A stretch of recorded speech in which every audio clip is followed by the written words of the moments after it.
How far would you go to survive? What would you sacrifice? What would you justify? What would you become? Would you lie? Would you kneel? Would you feed your child to the flame? If you too feed your children to the flame, yes, I went there.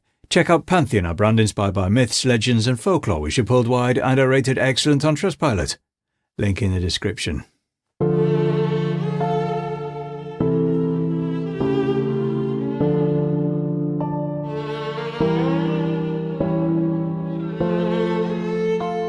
Moloch. The word comes from the Hebrew melech. It means king, a title, not a name, a description of function. Whatever this thing was, whatever it came from, the people who encountered it called it a ruler. They called it what you call something that has power over you. That is where we begin. Today, I'm going to talk about a force, a logic, a pattern that appears so consistently across so much of human history, across cultures that never met, across centuries that never touched, that at some point, you have to stop calling it a coincidence. People have been feeding things to Moloch for as long as we have records of people doing anything at all. We fed him in valleys outside ancient cities. We fed him in foundries of the Industrial Revolution. We feed him now. We feed him today. The faces change, the altars change, the justifications change. The appetite does not.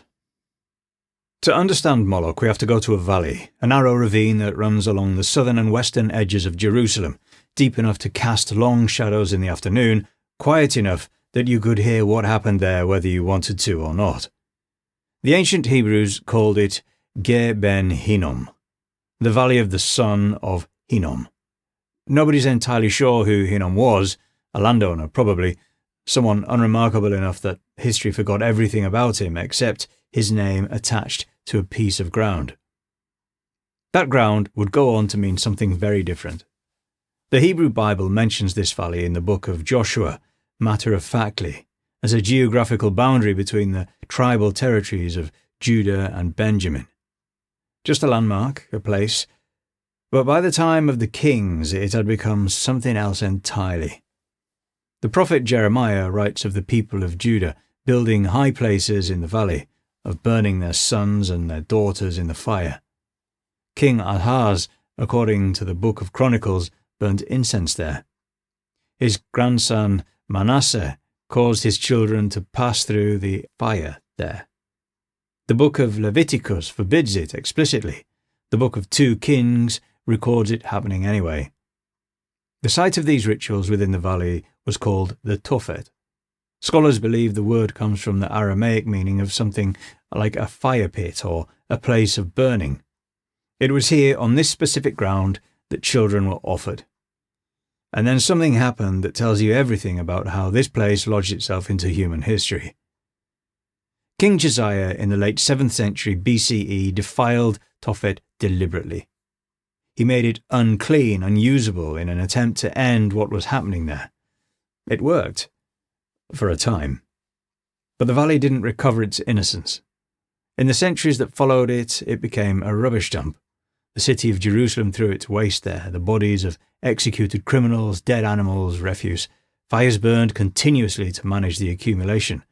By the time of Jesus, Ge Ben Hinnom had become a smouldering, reeking, worm-infested pit at the edge of the holy city. And when Jesus wanted to describe the fate of the damned, the place of eternal fire and suffering, he reached for that valley. It was the most extreme, most viscerally understood image available to anyone standing in Jerusalem. Everyone knew what that place was. Everyone knew what it had been. He called it Gehenna.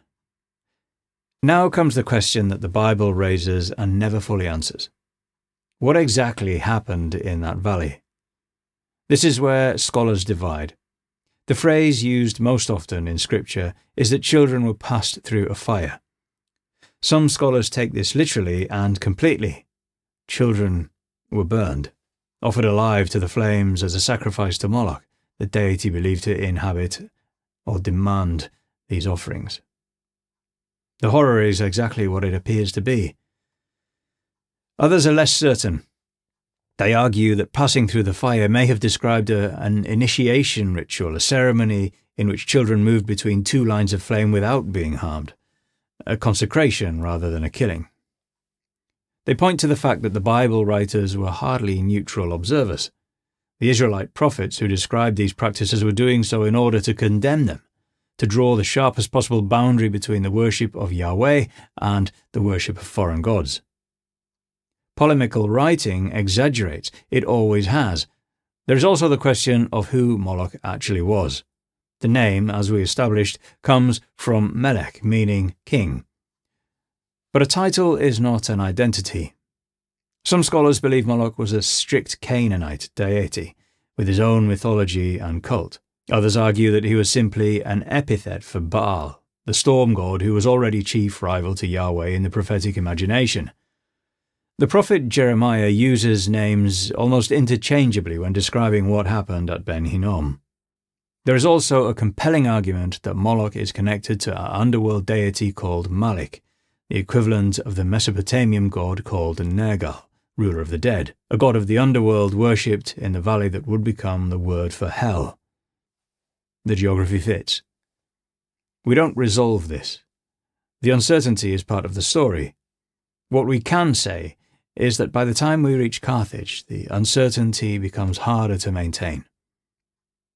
Carthage was a Phoenician colony on the northern coast of Africa, founded in the 9th century BCE, a civilization that would eventually control much of the western Mediterranean before Rome destroyed it utterly in 146 BCE.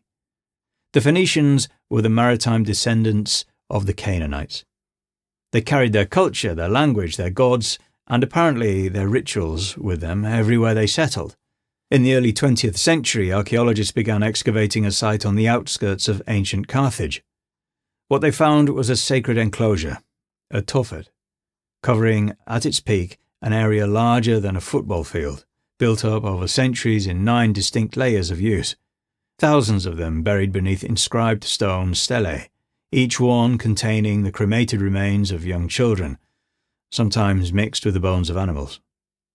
Professors Lawrence Stager and Samuel Wolfe estimated that as many as 20,000 urns have been deposited there since between 400 and 200 BCE alone, and concluded that clearly the deposits were not a casual or sporadic occurrence. The debate that followed has never entirely closed.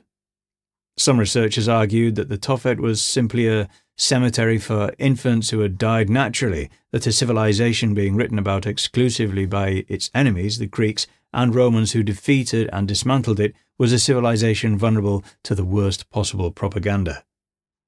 But the evidence kept accumulating in one direction. The inscriptions on the Tophet urns are dedicatory, not funerary. The urns contain a mix of child and animal remains. The ages of the children are consistently older than what we would expect from the natural infant mortality rate of the time. An Oxford team that spent years analysing the site concluded that when you pull together the archaeological and the epigraphic and the literary evidence, it is overwhelming. They did kill their children.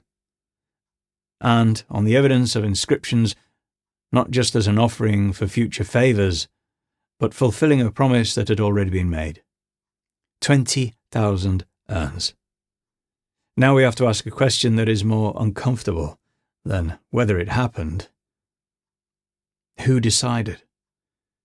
Ritual at this scale is never spontaneous. It is organised, maintained, presided over. There were priests at the Tophet. There were officials who determined when a sacrifice was required, what form it should take, whose child would be offered. In Carthage, the cult was dedicated to primarily 2 deities, Tanit and Baal Hamon, and the priesthood that served them held enormous social and political authority. Control of the sacred was control of the community. In times of military crisis, of drought, of plague, of the kind of existential threat that makes people reach for the most extreme available remedy, that authority became absolute. The inscriptions on the stele above the urns are telling. They are records of transactions, a vow made to a god fulfilled. The language is formal, almost bureaucratic. I promised this. I have delivered it. The god is satisfied. There is something in that suggests procedure, administration. The machinery of sacrifice ran because it was maintained by people whose power depended on it running. And then there are the families. This is the part that most accounts of Moloch skip, because this is the hardest part to sit with. The priests had authority. The theology provided justification. The social pressure was immense. But someone still had to walk to the Tophet. Someone still had to hand the child over. Who were these people? Carthage was one of the most commercially sophisticated civilizations of the ancient world, a maritime empire that traded from Britain to West Africa, that produced skilled architects and navigators, that maintained complex legal and political institutions. The people who brought children to the Tophet lived in houses, ate meals, had neighbours, had names. The urns themselves, the care with which they were sealed and buried, suggested that something solemn was happening, something that the people performing it understood was significant. Were they grieving? Almost certainly some of them were. Were they frightened? Probably. Were there families who believed with complete sincerity that this was the price of survival, of the rains coming, of the city enduring, of their other children living, and who paid it because the alternative was unthinkable? The evidence suggests yes. Were the families who had no choice, for whom refusal carried consequences that made compliance the only viable option? We cannot rule that out either. But there was logic to it. Within the framework of belief these people inhabited, within the pressures they faced and the powers they were accountable to, it made a kind of sense. The priest said that God demanded it. The city needed rain. Your child, giving willingly, would be honoured. Your family would be blessed. Your sacrifice would mean something. That is the oldest sales pitch in human history. Give us the most precious thing you have, and we will give you survival in return. And the people who made that pitch were not always wrong, or at least not provably wrong, which in a world of genuine existential uncertainty amounts to nearly the same thing. The same logic surfaces independently across the ancient world, in civilizations that never exchanged a single word to each other. The Aztecs performed ritual sacrifice on a scale that staggers imagination. At the dedication of the great temple of the Tenochtitlan in 1487, thousands of captives were offered over the course of 4 days. The belief was the sun itself required human blood to continue rising. The sacrifice was maintenance. The priests who performed it understood themselves to be keeping the world alive. The Druids, according to the accounts that survive them, constructed enormous figures from wicker and burned people inside them.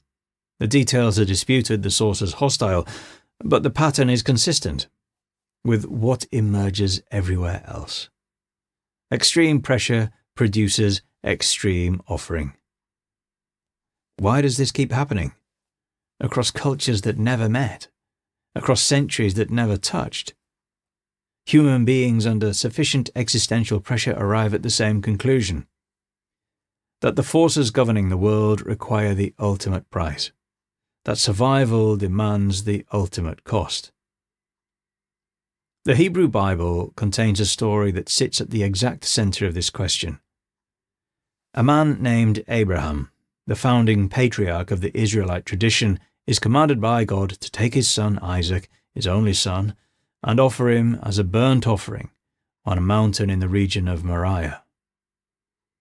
Abraham binds his son, builds the altar, raises the knife, and at the final moment, an angel stops his hand.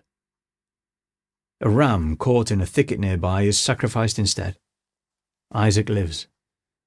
This story has been interpreted 1,000 ways across 3,000 years as a test of faith, as an allegory of obedience, as the founding myth of a particular relationship between a people and their god. But there is another reading that sits underneath all the theology. This is a story about a society deciding to stop. The binding of Isaac occurs at the exact intersection of two worlds. The one in which child sacrifice was part of the religious landscape of the ancient Near East, practiced by neighbours, practiced perhaps by earlier generations of the same people. And the world that was slowly, haltingly coming to believe that this was wrong. The story walks all the way to the altar and then pulls back at the last possible moment. God stops the knife. The ram takes the place of the child. It is a civilizational turning point dressed as a story. The people who wrote it knew the valley, knew the fire. They built the story precisely because the argument for stopping needed to be made in terms powerful enough to last. The argument lasted. The practice, slowly, in the traditions that descended from Abraham, stopped. But the force that demanded it remained, nameless, without altar or valley. It found other forms. Something happens to a story when it survives long enough. It stops belonging to the people who first told it. It gets picked up by strangers in other places and other centuries who find in it something useful, something that maps onto their own fears and their own moment, and they reshape it accordingly. They keep the name, they change everything else. This is what happened to Moloch. The Hebrew Bible gives us almost nothing in the way of physical description. There is no detailed portrait of what Moloch looked like, no account of the idol beyond the barest suggestion. What Scripture offers is a set of practices and a location. The valley, the fire, the children. That is largely all. But the human imagination, confronted with something that terrible, doesn't leave it undescribed for long. By the medieval period, fully elaborated imagery had taken shape. A towering bronze statue, part man, part bull, arms outstretched, a furnace burning in its belly. Some accounts gave the idol 7 chambers, each reserved for a different kind of offering, the 7th and highest reserved for a child. The priests, according to these elaborations, beat drums during the ceremony so that the sound of the children could not be heard by the crowd gathered to watch. Almost none of this is in the original text. The bronze bull appears to have been constructed largely from later Jewish commentary, which draws connections between the biblical Moloch and the descriptions of Carthaginian sacrifice to Baal Hamon found in Greek and Roman sources. The figure of the Minotaur contributed something. The brazen bull of the Sicilian tyrant Phalaris, a torture device in which victims were burned alive inside a bronze ox, contributed something else.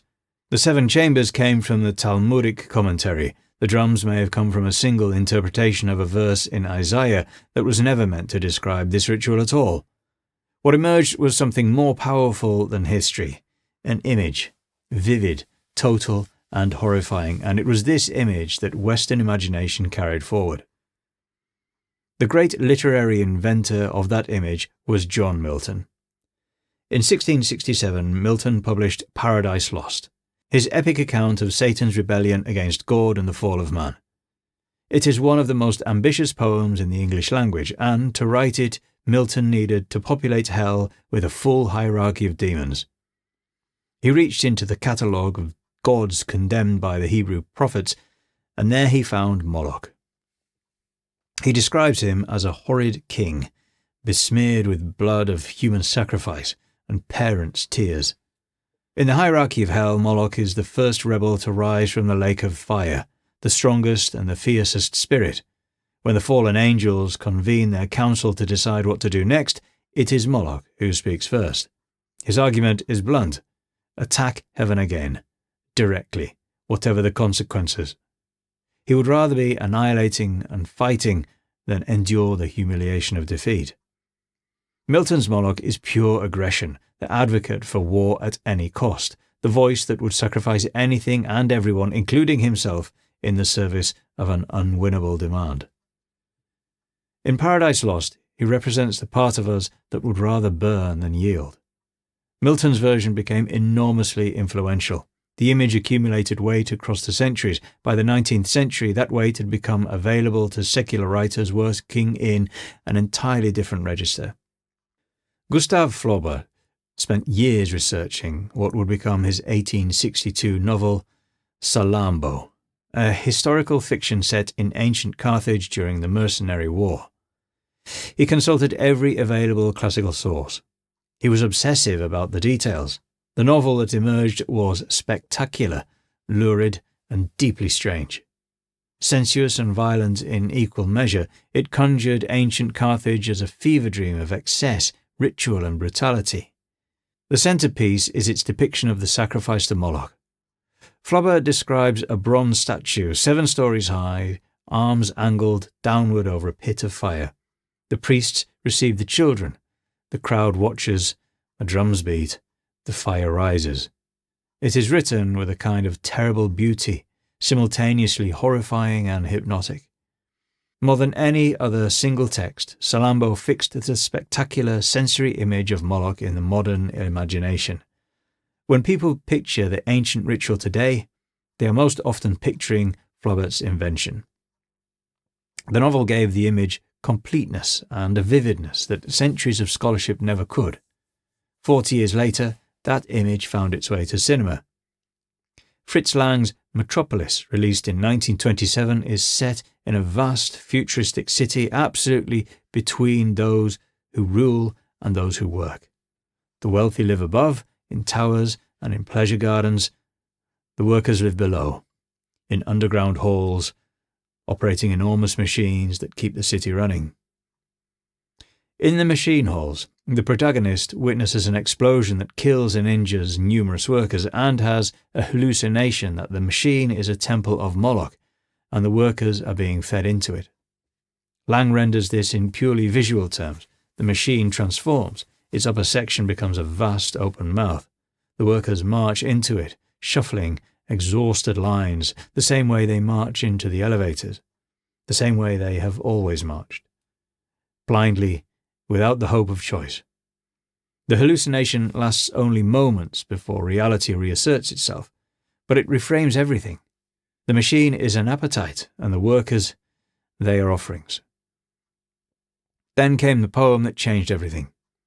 In October 1955, at a gallery in San Francisco, a young poet named Allen Ginsberg stood up and read the first draft of what would become the defining text of the Beat generation. The poem was called Howl. In the second section, Ginsberg looked at a post-war America, at its factories and its psychiatric institutions and its military apparatus and its crushing conformity, and he called it by name, Moloch. Ginsberg wrote Part 2 during a period of peyote-induced visionary consciousness in which he saw a hotel facade as a monstrous, horrible visage and identified it with the biblical Moloch. He had looked at a building and seen a god. He had looked at his country and seen an altar. What followed was a sustained, incantatory howl of accusation. Moloch whose mind is pure machinery. Moloch whose blood is running money. Moloch whose skyscrapers stand at the long streets like endless Jehovahs. Moloch who entered my soul early. Line after line, Ginsberg nailed the structures of modern life to an ancient name. The ancient god became contemporary. The contemporary system became unmistakably a religion. And the people consumed by it, the brilliant, the eccentric, the mentally ill, the poor, the visionary, became what they always were in this story: sacrifices. The poem was declared obscene. Its publisher was arrested, a trial followed, and Howl was eventually ruled to have redeeming social importance, which is one of the most understated legal findings in American literary history. The poem went on to become one of the most widely read and most quoted poems of the 20th century. The name did not stay in literary hands for long. Once Moloch had been established as a symbol for systemic consumption, the word drifted into conspiracy thinking. Shadowy elites were said to literally worship Moloch in secret rituals.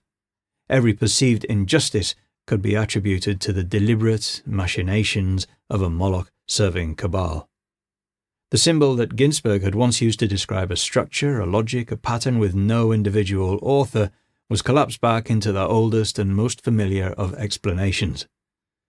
Somebody is doing this on purpose. The conspiracy version persists to this day. It appears in online forums, in political screeds, and the fevered logic of people trying to make sense of a world that feels designed to hurt them. It is, in its own way, understandable. A named enemy can be fought. A deliberate conspiracy can, in principle, be exposed and dismantled. A logic is harder. Across all of this, one thing stayed constant. From the biblical valley to the medieval image of Milton's hell, to Flaubert's Carthage, to Lang's machine halls, to Ginsberg's America, to the conspiracy forums of the internet age, the core symbol did not change. A force that demands sacrifice, a force that consumes the young and the vital, a force that operates not through individual cruelty, but through something that nobody designed and nobody can simply decide to stop. Each era found Moloch in itself. Each era was right. So what is Moloch really? An idol, a valley, a bronze statue with fire in its belly, a demon, a metaphor in a beat poem, a conspiracy of shadowy elites meeting in secret? All of those are faces. All of those are costumes. All of them are different ways, different eras dressed up the same thing in language they could live with. But underneath all of it, what is actually there? Well, the first answer is this. Moloch is what happens when trust becomes impossible. Picture any situation in which two or more people need to cooperate but cannot be certain the other will. Each person, reasoning alone, reaches the same conclusion. If I cooperate and they don't, I lose everything. If I defect and they cooperate, I win. If we both defect, we both lose something. But the risk of being the only one who cooperates is too great, so I defect. And so do they. And then we end up worse off than if either of us had trusted each other. Thomas Hobbes saw this operating in the ruins of Civil War England in 1651, and called it the war of all against all, a condition in which life becomes solitary and poor, nasty and brutish and short. Because the situation produced it. Because once trust collapses, cooperation becomes irrational. And when cooperation becomes irrational, everyone suffers. Nobody wanted the war. Nobody designed it. It arrived anyway, and in its arrival something was sacrificed, quietly, in the aggregate of 1,000 individual decisions that each made perfect sense and together made catastrophe. The future that could have existed if cooperation had been possible, gone. Offered up to a force that nobody invoked and nobody named and nobody chose to serve. This answer captures something real, but it's incomplete because Moloch doesn't only appear when trust collapses. He appears when everyone is cooperating perfectly within their own domain. Even when nobody is cheating, even when everyone is doing exactly what they're supposed to do. Which brings us to the second answer. Moloch is what happens when individual reasonableness produces collective ruin. A group of herders share a common pasture. The pasture is finite. It can only sustain so many animals before the grass stops growing back. Each herder knows this, and each herder, acting rationally in their own interest, grazes as many animals as possible anyway because the benefit of each additional animal flows entirely to them. The cost of overgrazing falls on everyone. So each herder adds another animal, and another, and another, until the pasture is gone. Every herder loses. The American biologist Garrett Hardin described this in 1968. It was an essay that became one of the most cited scientific papers of the 20th century. He called it the tragedy of the commons. Each man, he wrote, is caught in a current that compels him to increase his herd without limit in a world that is limited. Ruin is the destination toward which all men rush, each pursuing his own best interest. This is sacrifice of a different kind. The parents in Carthage who walked to the Tophet believed their offering would mean something, would be received, would produce rain or victory or survival. There was an exchange. However terrible, however coerced, however wrapped in theology, there was a transaction. The herders on the commons get no such transaction. They sacrifice the pasture and, in return, receive nothing. They sacrifice the future and nobody even acknowledges it. This answer gets closer, but it still feels incomplete because it suggests that the solution is simple. Regulate the commons, impose limits, find an authority powerful enough to rewrite the rules of the game, and if you can do that, the problem is solved. But can you? An American political scientist named Elinor Ostrom spent decades travelling to the places where communities had managed shared resources without destroying them. Fishing villages in Turkey and Maine and Indonesia. Irrigation channels in Spain running since the medieval period. Alpine meadows in Switzerland held in common for centuries without collapse. What she found was that communities could sometimes hold the ruin back. Through rules built by the people they affected. Through trust developed over long periods between people who knew each other and would go on knowing each other. In 2009, her findings earned her the Nobel Prize in Economics, the first woman ever to receive it. It worked. In specific places, under specific conditions, the group had to be small enough that everyone could see what everyone else was doing. The rules had to be made by people living under them. The consequences of breaking them had to be felt quickly and personally. Remove those conditions and the ruin returns. The modern world removes those conditions almost everywhere, almost all of the time. The problems grow global. The actors grow anonymous. The consequences grow distant. What worked in a Swiss meadow does not scale to a planet of 8 billion people competing across every domain simultaneously. So the sacrifices keep coming, and each time they do, they wear a different face. And each time, the best is not enough to stop what the situation demands. Which means neither answer is complete. Moloch is not only the collapse of trust or the tragedy of shared resources, he is something that contains both of those things and goes beyond them. Something that operates across every domain of human life simultaneously. Something ancient and patient that does not require belief or ceremony or even awareness. Only competition. Only the reasonable behaviour of people trying to survive. In 2014, Scott Alexander, writing on a blog called Slate Star Codex, read Allen Ginsberg's Howl and stopped at the Moloch passage. Most people who read it saw a metaphor, a powerful one. Capitalism as a god, industry as a religion, the modern world as an altar. Ginsberg was brilliant and the image was devastating, and people quoted it and moved on. Alexander sat with a question underneath the poem. If everyone hates the world Ginsberg is describing, who perpetuates it? If nobody wants the prisons and the smokestacks and the grinding consumption of human lives, why does it continue? The poem names Moloch as the answer, but that just restates the question. What is Moloch actually doing? How does he work? And Alexander realized that what Ginsberg had named, what Hobbes had described 3 centuries earlier, what Hardin had formalized in a scientific journal, what Ostrom had spent her life trying to hold back in fishing villages and mountain meadows, was one thing. A specific identifiable phenomenon. A trap that springs itself, that feeds on rational behaviour, that produces collective ruin from individual reasonableness, that cannot be stopped by appealing to the consciousness of the people inside it, because those people are already doing their best. He called it the multipolar trap. He said that Moloch was the right name for it because the ancient god was the most honest description anyone had ever produced of what these traps feel like from the inside.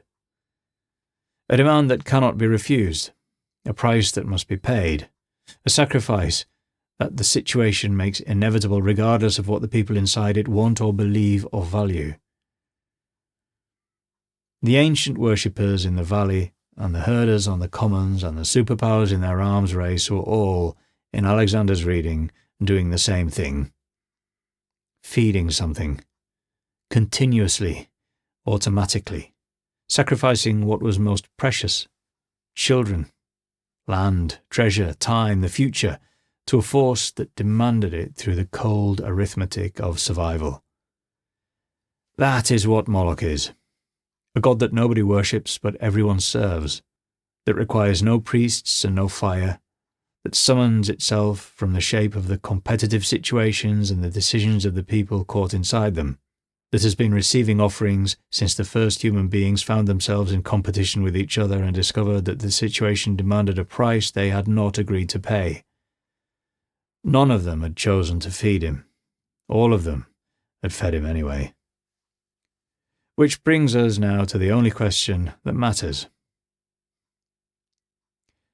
Why are we feeding him? Everywhere, in the boardrooms and the server farms and the fishing fleets and the parliaments, in the quarterly reports and the engagement metrics and the defence budgets and the carbon emissions, in every place where rational people are making rational decisions inside a situation that is consuming something they did not agree to give. Take social media.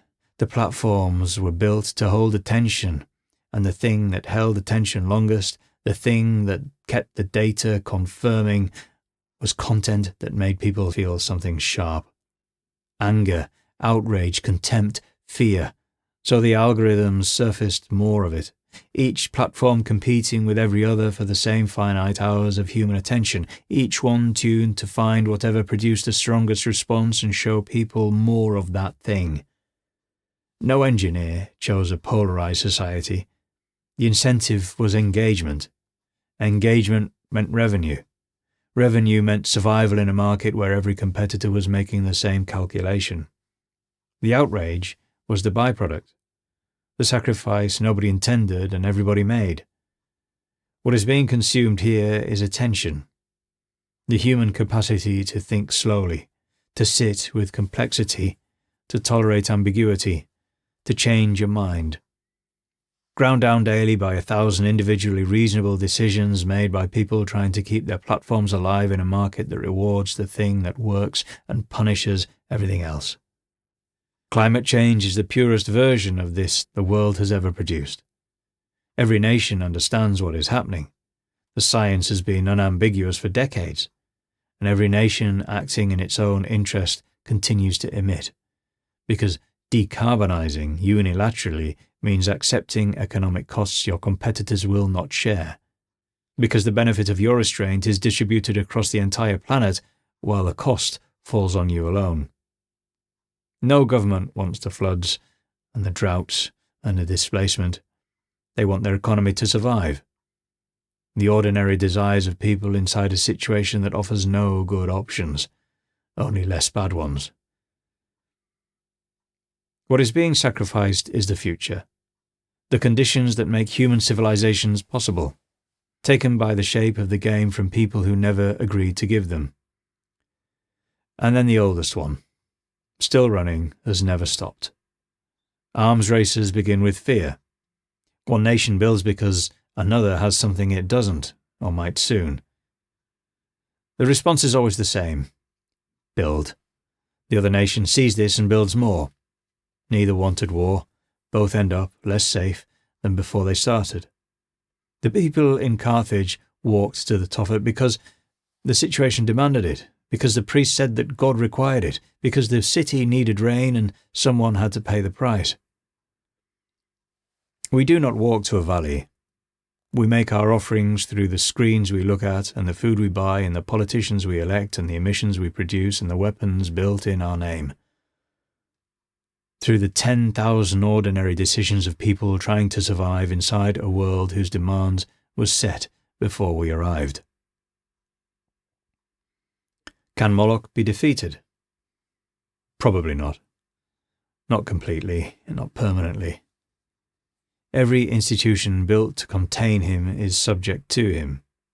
Laws get captured. Treaties get broken. Democracies get hollowed out by the same pressures that hollow everything else out. The solution turns out to be its own trap. Power concentrated enough to enforce cooperation is power concentrated enough to be corrupt. Yet something keeps surviving that should not survive. Art keeps being made. Love persists. Communities hold together against every incentive pulling them apart. The coordination keeps happening, imperfect, partially, against the grain of everything Moloch demands, but happening. Laws matter. They raise the cost of defection. They make cooperation possible where it would otherwise be irrational. Treaties matter. Institutions matter. The elaborate, fragile, frequently corrupted mechanisms by which human beings have tried to rewrite the rules, these matter. They work. Sometimes, partially, for a while. And then Moloch finds a way through, and the work begins again. I don't have a solution. This is just a diagnosis. You cannot treat what you cannot name. You cannot resist what you cannot see. The people who first looked into the valley of Ben Hinnom and said no, who refused, who walked away, who wrote it down, they didn't defeat the demand for sacrifice, but they named it. And naming it was the beginning of everything that followed. Every law against it, every institution built to prevent it, every generation that inherited the knowledge that this thing exists and that it can be refused. We are those people now, looking at our own valleys, our own altars. The ones we feed every day through the ordinary decisions of people trying to survive. We no longer carry children to the fire. We don't need to. We just borrow against their future, poison the air, hand them the bill for everything we couldn't stop ourselves from consuming. The priests are gone. The valley is gone. The fire is gone. The appetite is not.